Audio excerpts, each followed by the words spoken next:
ఆయుష్మాన్ భవ. బామ్మా ఆయుష్మాన్ భవ.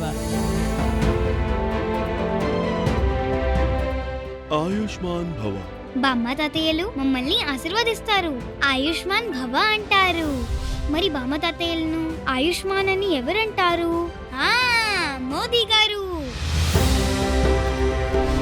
ఆయుష్మాన్ భారత్ కార్డ్ ఇచ్చి కొందరికి మోకాళ్ళకి ఇంకొందరికి కళ్ళకి ఆపరేషన్ చేయించి 5 లక్షల రూపాయల ఉచిత వైద్యం చేయించి. నానమ్మ తాతయ్య ఉంటే కుటుంబం ఉంటుంది.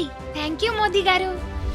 ఆయుష్మాన్ భారత్, ఆరోగ్య భారత్, మోదీ ప్రభుత్వ గ్యారంటీ.